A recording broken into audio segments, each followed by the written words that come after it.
Bangladesh cricket world cup খেলতে যাবে কি যাবে না সেইটা নিয়ে বহুদিন হয়ে গেছে টানাপোড়েন চলছে। মোস্তাফিজ ইস্যু থেকে শুরু করে লম্বা মানে মানে রেসের ঘোড়া হয়েছে এই টপিকটা। আসলে ঠেকতে ঠেকতে আজকে 21 জানুয়ারি নাকি একটা ডেডলাইন দেওয়া হয়েছিল, অনেক সংবাদ মাধ্যম সেটা নিউজ করেছিল, যদিও বিসিবি থেকেও নাকি বলা হয়েছে 21 তারিখের ডেডলাইনের ব্যাপারে বাংলাদেশ বা বিসিবিও তেমন কিছু জানে না। বাট আজকে এই মুহূর্তে বিসিবিতে মিটিং চলছে, আমরা জানি যে সেখান থেকে একটা আপডেট আসতে পারে। এবং আজকে নাকি আইসিসিতেও একটা মিটিং হওয়ার কথা রয়েছে, আইসিসিও বসার কথা বাংলাদেশের এই ইস্যুটাকে ঘিরেই। কেননা পাকিস্তান থেকে পিসিবি থেকে নাকি একটা মেইল আইসিসিকে করা হয়েছে যে তারাও বাংলাদেশকে সমর্থন দিচ্ছে। Which is the world-class cable brand? Walton Cables, নিরাপদ আগামী সংযোগ। এখন জল কোথাকার জল কোথায় এসে দাঁড়িয়েছে, আপনার কি মনে হচ্ছে কি আপডেট আসতে পারে? মহান নাকি মহান না আসলে সেটা আজকের সিদ্ধান্তের পরে জানা যাবে। যদি ইতিবাচক কিছু আসে তাহলে অপেক্ষার জন্য আর কি মহান। এবং যেহেতু বিসিসিআই, বিসিবি, আইসিসি সবাই এই মুহূর্তে মিটিংয়ে আছে এবং অন্যান্য বোর্ডগুলো আছে, সবগুলো বোর্ডের সিদ্ধান্তের ভিত্তিতেই আসলে বাংলাদেশ বিশ্বকাপে খেলবে কিনা সেটা নির্ধারিত হবে।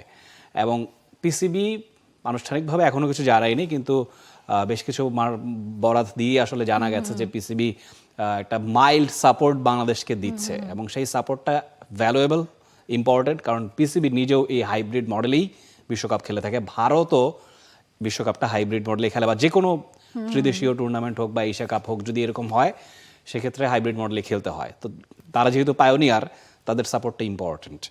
এবং সেখানে ধরুন বাংলাদেশকে যদি বাদ দিয়েও বিশ্বকাপ মাঠে গড়াতে চায় আইসিসি, সেক্ষেত্রেও ধরুন এই মিটিংটার দরকার ছিল। বাংলাদেশকে ক্লিয়ার আউট করার জন্য এই ধরনের আলোচনা ইম্পর্টেন্ট ছিল, যেটাই এই মুহূর্তে চলছে। এবং এই চলমান মিটিংয়ের আপডেট আমরা খুব শীঘ্রই জানতে পারবো। এবং হয়তো আজকেই বাংলাদেশের বিশ্বকাপ ভাগ্য নির্ধারিত হয়ে যাবে, যেটা ভারতে হবে নাকি শ্রীলঙ্কায় হবে নাকি পাকিস্তানে হবে, এমনও শোনা যাচ্ছিল বাংলাদেশের খেলাগুলো নাকি হবেই না, সেটার আপডেট নিশ্চয়ই খুব শীঘ্রই আমরা জানতে পারবো। অনেক সংবাদ মাধ্যম, পাকিস্তানের অনেক সংবাদ মাধ্যম, মানে গুজব আসলে খুব দ্রুত ছড়ায়, আমরা জানি। আপনি বাংলাদেশের মিডিয়া বলেন বা যে কোনো মিডিয়া, সো পাকিস্তানের মিডিয়া থেকে এমন অনেক খবর ছড়িয়েছে যে পাকিস্তানও নাকি বিশ্বকাপ বয়কট করতে পারে যদি বাংলাদেশ বিশ্বকাপ না খেলে। কিন্তু এরপর আবার খবর ছড়িয়েছে যে এগুলো আসলে ভুয়া খবর। পিসিবি থেকে এমন কোনো আসলে পাকিস্তান মানে তারা কেন আসলে বিশ্বকাপ বয়কট করতে যাবে? একটা জিনিস হচ্ছে, বাংলাদেশের সাথে পাকিস্তান ক্রিকেট বোর্ডের এখন বেশ ভালো সম্পর্ক রয়েছে এবং তারা সেটা সাপোর্টও করতে পারে। এবং আরেকটা বিষয়, পাকিস্তানি সাংবাদিকরা অনেক জায়গায় মানে বলছে যে ভারতের বিপক্ষে যায় এমন ম্যাক্সিমাম সিদ্ধান্তই তো আসলে পাকিস্তান সমর্থন করে থাকে। সো এক্ষেত্রে মানে, এবং আমরা জানি যে দেখেন বাংলাদেশ যদি বিশ্বকাপ না খেলে, মানে বাংলাদেশের সিদ্ধান্ত আইসিসি না মেনে যদি তাদেরকে মানে বলে যে ভেন্যু চেঞ্জ করা যাবে না, সেক্ষেত্রে বাংলাদেশকে বয়কট করতে হয় বিশ্বকাপ, তাহলে এই ব্যাপারটাতেও কিন্তু আইসিসির অন্যান্য যে পূর্ণাঙ্গ সদস্যগুলো রয়েছে তাদেরও একটা মতামতের বিষয় এখানে রয়েছে। এবং সেই দিক থেকেই কিন্তু আমরা জানি যে আইসিসির মিটিংটাতে আসলে সবার সিদ্ধান্তের উপর নির্ভর করেই আইসিসিকে সেই সিদ্ধান্তটা নিতে হবে যে বাংলাদেশকে তারা কি জবাব দেবে, কিংবা বাংলাদেশও এখন আসলে চিন্তা ভাবনা করবে যে কি জবাবটা বাংলাদেশ দেবে। আমরা যদি আসলে একটু বিসিবি থেকেই সরাসরি ঘুরে আসি, সেখানে রয়েছেন আমাদের সহকর্মী রাহুল রয়। রাহুল, নিশ্চয়ই শুনতে পাচ্ছেন, আপনার কাছে এই মুহূর্তে আসলে কি কি আপডেট আছে? আজকেই তো সেই 21 তারিখ, আজকেই অনেক কিছু খোলাসা হওয়ার কথা, কিছু কি খোলাসা হয়েছে এখনো পর্যন্ত? আপনি যেটা বলছিলেন, আসলে আপনারা আলোচনা করছিলেন অনেকটা, এখন পর্যন্ত আপডেট অনেকটা সেরকমই, যে মিটিংটা চলছে এবং সেই মিটিংয়ে কিন্তু বাংলাদেশ থেকে বাংলাদেশ ক্রিকেট বোর্ডের প্রেসিডেন্ট আমিনুল ইসলাম বুলবুল তিনি জয়েন করেছেন এবং এই মুহূর্তে মিটিংটা করছেন। এবং আপনারা যেটা বলছিলেন যে বাংলাদেশ যেহেতু একটা পূর্ণ সদস্য আইসিসির, ফলে তাকে বাদ দিয়ে যখন আইসিসি ওয়ার্ল্ড কাপ করতে চাবে, সেই সিদ্ধান্তটা আইসিসি একা আসলে বা কোনো বোর্ড একা আসলে নিতে পারবে না, অন্যান্য বোর্ডগুলোর সাথে কথা বলেই নিতে হবে। সে কারণেই কিন্তু আজকে প্রত্যেকটা বোর্ডকে আসলে ডাকা হয়েছে বা সেই সভাটা ডাকা হয়েছে। সেই সভায় আসলে প্রত্যেকটা বোর্ডই জয়েন করছে। এবং পাকিস্তান ক্রিকেট বোর্ডও কিন্তু আজকে সকালে অফিসিয়ালি আইসিসিকে একটা চিঠি দিয়েছে যে তারা আসলে বাংলাদেশের যে চাওয়া বা বাংলাদেশের যে দাবি, সেটা যে যৌক্তিক এবং এই দাবির সঙ্গে তারা রয়েছেন, এমন একটা চিঠি কিন্তু পাকিস্তান ক্রিকেট বোর্ড আইসিসিকে দিয়েছে। করেছেন। এবং আপনি যেটা বলছিলেন যে এমনও একটা আলোচনা শোনা যাচ্ছে যেটা খুবই শুনতে হয়তো বা খুব অবাস্তব মনে হয় যে বাংলাদেশ ওয়ার্ল্ড কাপ খেলতে না পারলে পাকিস্তানও খেলতে পারবে না। তবে মহসিন নাকবির সাথে আসলে বাংলাদেশ ক্রিকেট বোর্ডের সম্পর্কটা বেশ গাঢ়। এশিয়া কাপেও আমরা দেখেছিলাম বুলবুল এবং মহসিন নাকবি তারা আসলে বেশ একজোট হয়ে এশিয়া কাপটা আয়োজন করার চেষ্টা করেছিলেন গত বছর যে এশিয়া কাপটা হয়েছে। ফলে তাদের মধ্যে একটা সম্পর্কের জায়গা আছে এবং সেই জায়গাটা থেকেই কিন্তু পাকিস্তান বোর্ডের যে প্রেসিডেন্ট তাকে খুব বেশি অ্যাগ্রেসিভ মনে হচ্ছে বা পাকিস্তান মিডিয়াগুলো সেই দাবি আসলে করছে, যদিও সেটা এখনো অফিসিয়াল কোনো সিদ্ধান্ত না। তবে আসলে আইসিসিকে যে চিঠিটা দিয়েছে সেই চিঠিটা হচ্ছে অফিসিয়াল যে তারা আসলে দাবিগুলোকে সমর্থন জানায়। এখন হচ্ছে যে আইসিসির যে সভাটাতে সেটাতে আসলে অন্যান্য টিমগুলো বা অন্যান্য বোর্ডগুলো আসলে বাংলাদেশকে কতখানি সাপোর্ট করে, কূটনীতিতে বাংলাদেশ আসলে গত কয়েকদিনে কতটা কমিউনিকেশন করতে পেরেছে সেটার একটা প্রভাব হয়তো বা এই মিটিংটাতে পড়বে। যে যেটা মাঝে বলা হচ্ছিল যে বাংলাদেশ খেলবে না, স্কটল্যান্ডকে ডাকা হবে, সেটাও কিন্তু একেবারেই পুরো খবর বলেই মনে হচ্ছে, কারণ স্কটল্যান্ডকেও কিন্তু কোনো রকম কিছুই জানানো হয়নি। ফলে সেই কারণে বাংলাদেশের এই মুহূর্তে দাঁড়িয়ে একটা সম্ভাবনা রয়েছে। তবে পরিস্থিতি যেটা তৈরি হতে পারে যে অন্য বোর্ডগুলো যদি রাজি হয় বাংলাদেশের সাথে শ্রীলঙ্কা গিয়ে খেলতে বা যদি গ্রুপ পরিবর্তন না হয় বাংলাদেশ গ্রুপের অন্য টিমগুলো, সেটা অবশ্য খুব বেশি ডিফিকাল্ট। তবে এমনও আলোচনা হতে পারে যে বাংলাদেশ হয়তো বা দুটো ম্যাচ ইন্ডিয়াতে এবং দুটো ম্যাচ শ্রীলঙ্কাতে খেলবে, এমন একটা সিদ্ধান্ত আসতে পারে। সেক্ষেত্রে যে দুটো ম্যাচ বাংলাদেশ ইন্ডিয়াতে খেলবে সেখানে হয়তো বা আইসিসি নিশ্চিত করবে যে বাংলাদেশ ক্রিকেট টিমকে এবং টিম অফিসিয়ালদেরকে সর্বোচ্চ নিরাপত্তা দিয়ে ইন্ডিয়া নিয়ে যেতে, সে ধরনের একটা প্রস্তাবও কিন্তু আসতে পারে। সেক্ষেত্রে বিসিবি সেই প্রস্তাব মেনে নিবে কিনা ওয়ার্ল্ড কাপ খেলার ব্যাপারে সেটাও একটা বড় আলোচনার বিষয় কিন্তু। তবে মনে হয় এই ধরনের একটা আলোচনা বা এই ধরনের একটা অফার আইসিসি বা অন্যান্য বোর্ডগুলো বাংলাদেশ ক্রিকেট বোর্ডকে দিতে পারে। রাহুল, আজকের যে ম্যাচটা আছে খানিক বাদে বিপিএল এর বা অন্য দলগুলো যারা আছে, রংপুরের ইতিমধ্যে বাদ পড়েছে, ন্যাশনাল টিমের অনেক প্লেয়ারই কিন্তু বিপিএল খেলছে এবং তাদের মধ্যে রিয়াকশনটা কি? তাদের সঙ্গে তো আপনারা হরহামেশাই কথা বলছেন। আগের দিন লিটন দাস ম্যাচ শেষে বলছিলেন যে আমরা এখনো জানি না কোথায় যাব, আপনারা জানেন কি না, এমন প্রশ্ন তিনি ছুড়েছিলেন। তো তাদের রিয়াকশন দেখে কি মনে হচ্ছে? তারাও কি এই মিটিংটার দিকে তাকিয়ে আছেন কিনা? অ্যাবসলিউটলি। দেখেন রাফি, গতকালকে কিন্তু আপনি যেটা লিটন দাসের কথা বলছিলেন, তিনি ক্যাপ্টেন, তিনি বলছেন যে আমি জানি না তো আমি ওয়ার্ল্ড কাপ খেলতে যাব কিনা। এবং কোচিং স্টাফদের সাথেও কথা হচ্ছিল, তারাও বলছিলেন যে বিসিবি তাদেরকে আরো দুদিন আগে কথা হচ্ছিল যে বিসিবি তাদেরকে আসলে আরো দুদিন সময় চেয়েছে তাদের কাছ থেকে, যে দুদিনের মধ্যে তারা একটা ক্লিয়ার পিকচার বা ক্লিয়ার ইনফরমেশন কোচিং প্যানেলকে তারা দিতে পারবে। এই অবস্থাতে দেখেন যে কোচিং স্টাফরাও কিন্তু সেভাবে পরিকল্পনা করতে পারছে না বা সেভাবে তারা তাদের মতো করে ওয়ার্ল্ড কাপের প্রস্তুতি নিয়ে আগাতে পারছে না, কারণ তারা এখনো জানে না আসলে তাদের খেলাটা কোথায় হবে, আদৌ খেলবে কিনা, খেললে কোথায় খেলবে বা প্রতিপক্ষ আসলেই কারা। যদি গ্রুপ পরিবর্তন হয় সেক্ষেত্রে কিন্তু প্রতিপক্ষও চেঞ্জ হয়ে যাবে। যদি ভেন্যু পরিবর্তন হয় তাহলে হয়তো বা টিমেও পরিবর্তন আসতে পারে, কারণ আপনি ইন্ডিয়াতে খেললে যেই স্কোয়াড নিয়ে যাবেন শ্রীলঙ্কাতে খেললে হয়তো বা সেই স্কোয়াডে কিছু পরিবর্তন আসতে পারে।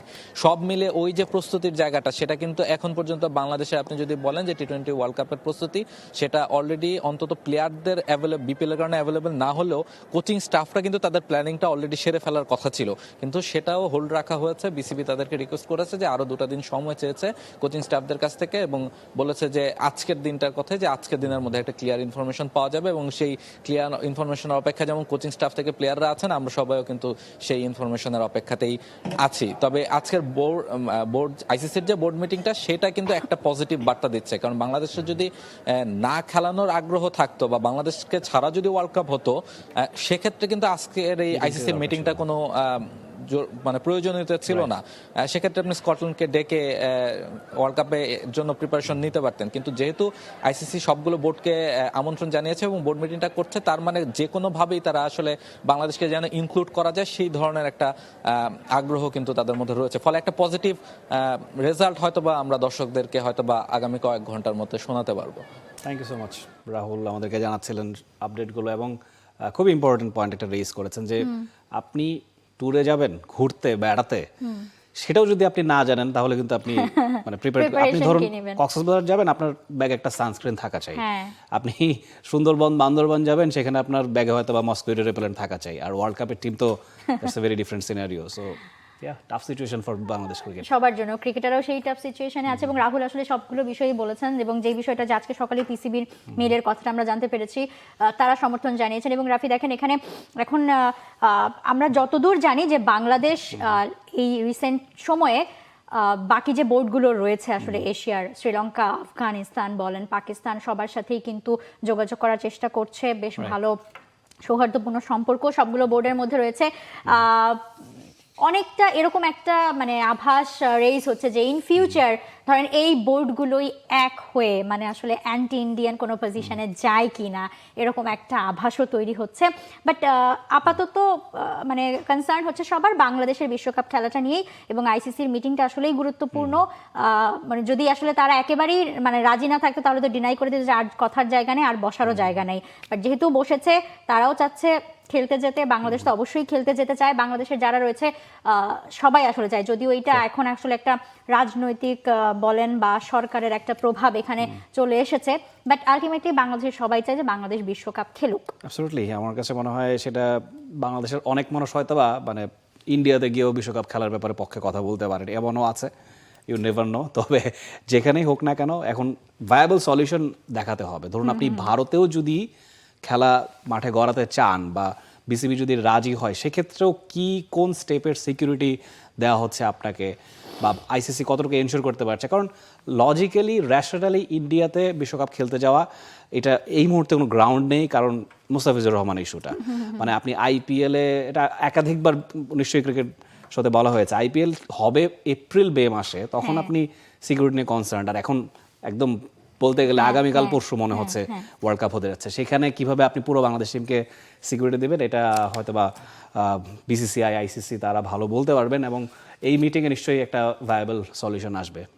এবং এই সময়টাতে দেখেন মানে ওই যে যখন একদম শুরুর দিকে ছিল মুস্তাফিজের সিকিউরিটি কনসার্নের পর, মানে এতদিনে যে পরিমাণ কথা আসলে হয়েছে বাংলাদেশ এবং ভারত সব জায়গায়, মানে একটা গোলমেলে পাকিয়ে ফেলেছে সবাই। আসলে এখন সিকিউরিটি কনসার্নটা আরো মানে দিন দিন বাড়ছেই, কারণ যত জল ঘোলা হচ্ছে তত বেশি আসলে জিনিসটাই ঘোলা হচ্ছে। হ্যাঁ, সেটা ডিনাই করবার সুযোগ নেই। এবং আমার কাছে মনে হয় এই যে বিশ্বকাপটি বাংলাদেশের সিনারিও, এটা নজিরবিহীন ঘটনা কখনোই। এর আগে হ্যাঁ দেখুন, জিম্বাবুয়ে 2009 টি-20 বিশ্বকাপ খেলেনি, শ্রীলঙ্কাতে যেতে চায়নি 96 অস্ট্রেলিয়া, বা 2003 বিশ্বকাপে কেনিয়াতে বেশ কটা দল যেতে চায়নি, সেরকম ঘটনা ঘটেছে। তো সিকিউরিটি কনসার্ন বেশ কয়েকবার ছিল। হ্যাঁ, কিন্তু ক্রিকেটে আমি রাফি দেখলাম যে মানে ম্যাচ বয়কটটা বেশি হয়, টুর্নামেন্টই বয়কটটা খুব কম হয়। ফুটবলে এরকম হয়েছে অনেক। এখানে ধরুন কনসার্নটা কি, এর আগের বিশ্বকাপগুলো আলাদা আলাদা দেশ মিলিয়ে হয়েছে, যৌথভাবে হয়েছে। ভারতে খেলা হয়েছে, শ্রীলঙ্কায় খেলা হয়েছে, কেউ শ্রীলঙ্কায় যেতে চায়নি, কেউ পাকিস্তানে বা কেনিয়াতে, হয়তো বা বাংলাদেশে হতে পারে এরকম। বাংলাদেশে যখন হলিউড ডিজাইনের ঘটনা ঘটেছে তারপরেই কিন্তু ইংল্যান্ড এসেছে, অস্ট্রেলিয়া তার পরের বছর এসেছে। তো সেটা আমরা এনশিওর করতে পেরেছি। আপনাকে তো সেই এনশিওরিটি দিতে হবে। এখন অবধি কিন্তু আইসিসি বা বিসিসিআই সেই মানে গ্যারান্টিটা দিতে পারেনি যে ভারতে বাংলাদেশ বিশ্বকাপ খেললে কি ধরনের সিকিউরিটি লুপহোল তারা অ্যাভয়েড করতে পারবে, সেটা এখনো ক্লিয়ার নয়। For more updates, subscribe to our YouTube channel and click on the bell icon. Follow us on Facebook and Instagram. Download T-Sports app to enjoy exciting games and highlights. Visit tsports.com.